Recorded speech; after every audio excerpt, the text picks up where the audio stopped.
नमस्कार साथियों। कल हम लोग हरिद्वार भ्रमण पे गए और हरिद्वार में हमने संतों को मिले और हमने जो भी उत्तराखंड की जो मुख्य मुद्दे हैं उनके ऊपर चर्चा की।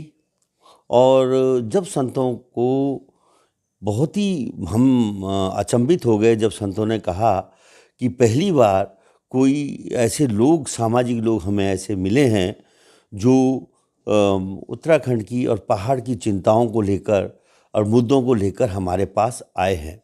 साथियों, आजकल बहुत सारे राजनीतिक दल उत्तराखंड छोटे से राज्य में चल रहे हैं और वो जगह जगह जाकर जनता से दिव्य सपना दिखा रहे हैं कि हम एक शानदार उत्तराखंड बनाएंगे, हम तुमको पानी बिजली फ्री देंगे। कोई कह रहा है कि हम तुम्हारे को रोज़गार देंगे, कोई बोल रहा है हम हॉस्पिटल देंगे। लेकिन ये सब झूठ है, क्योंकि 20 साल से सब लोग यही कहते रहे हैं कि हम तुमको ये देंगे, वो देंगे, रोज़गार देंगे। लेकिन रोज़गार के मूल में जो प्राकृतिक संसाधन होते हैं जिसके द्वारा स्थानीय जनता को रोज़गार मिलता है, वो जब तुम्हारे हाथों से निकल चुका है तो तुम भला कहाँ से दोगे। जब हम देख रहे हैं कि 20 साल में हम क्यों इतने अंधे हो गए हैं कि हमने जो जनरल खंडूरी जी ने अपने मुख्यमंत्री काल में किया वो कोई अनदेखा कैसे कर सकता है। उन्होंने श्रीनगर मेडिकल कॉलेज की स्थापना करते हुए वहाँ पे जो भी मेडिकल स्टूडेंट थे उनका ऐलान किया कि हम उनको बहुत कम फीस में पढ़ाएंगे, लेकिन वे अपने पढ़ने के बाद 5 साल पहाड़ों में उन्होंने एक बाकायदा उनसे एफिडेविट भरवाए थे, लेकिन वो भी नहीं हुआ। तो जब वो भी मतलब नहीं हुआ तो तुम क्या कर लोगे। छोटे छोटे बौने बौने दल आजकल मशरूम की माफिक पूरे पहाड़ में कूद रहे हैं। हमें हैरानगी हो रही है कि इनसे बड़ा दुश्मन आज उत्तराखंडियों का कोई नहीं है, क्योंकि जो उत्तराखंड के ज्वलंत मुद्दे हैं वो मुंह लटका के खड़े हैं, उसकी समझ है ही नहीं। आप ये देखिए कि एक सिंगताली का मुद्दा हमने उठाया था, पुल का मुद्दा, जो एक सावरा, दिल्ली के सावरा द्वारा स्थगित, देखो इतनी बड़ी सरकार और एक व्यक्ति के ने स्थगन करा दिया।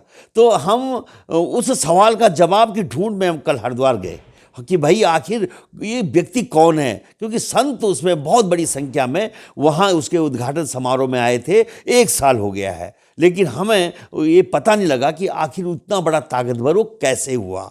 हमने टिहरी झील में देखा कि आज टिहरी झील में अगर कोई भी बच्चे, स्कूल के बच्चे अगर कुछ वाटर स्पोर्ट्स कराना चाहती है कोई एजेंसी, तो असंभव हो चुकी है। सरकार ने 2 पैरामिलिट्री फोर्सेस को वहाँ का ट्रेनिंग का जिम्मा दे दिया और ऊपर से जो झील है वो उसका इंचार्ज क्या, वो उसको 40 साल के में लीज कर दिया है बाहर वाले को। तो वहाँ के स्थानीय युवा तो रो रहे हैं खून के आंसू। वो डीएम को ज्ञापन भी दिया उन्होंने, टिहरी के डीएम को, लेकिन वो भी, टिहरी का डीएम भी क्या करे।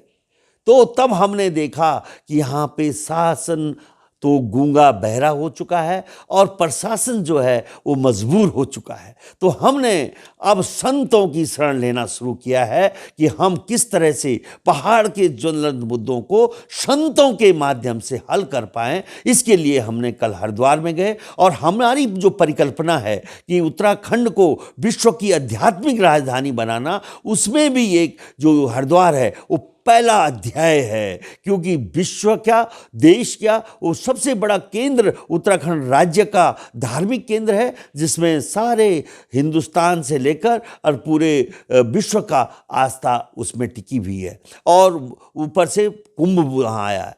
तो हमने जब वहाँ के गंगा समिति के लोगों से बात की और अन्य जो सामाजिक संगठन के लोग थे, जब उनसे बात की तो हैरानगी हुई। वे भी अपने को मजबूर समझ रहे हैं, मजबूर दिख रहे हैं, क्योंकि वो कहते हैं कि यहाँ पे गंगा में कि इधर उधर 15 ऐसे अतिक्रमण हैं जो बिल्कुल ही मुख्य, जिनको हटाना बहुत जरूरी है। उसकी शिकायत सरकारों को हो चुकी है, लेकिन सरकार कि सर में जूं नहीं रह रही। ऐसा लगता है कि सरकार का कोई ताकतवर व्यक्ति इसमें इनके साथ उसकी सांठगांठ है।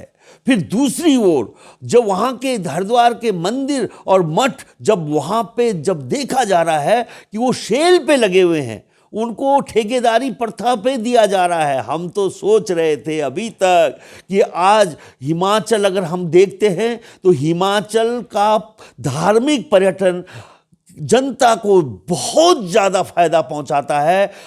हमसे 10 गुना कम उनके पास मंदिर और मठ हैं और हम 10 गुना ताकतवर होते हुए अपने धार्मिक पर्यटन स्थलों से तो भी हम अपनी जनता को 1% फायदा जो हिमाचल की सरकार के कंपैरिजन में नहीं पहुंचा पा रहे हैं। ये सब बहुत गंभीर मुद्दे हैं और इन गंभीर मुद्दों की तरफ किसी भी नेता का, किसी भी पार्टी का ध्यान न होना उत्तराखंड के लिए बहुत ही दुखद चीज है।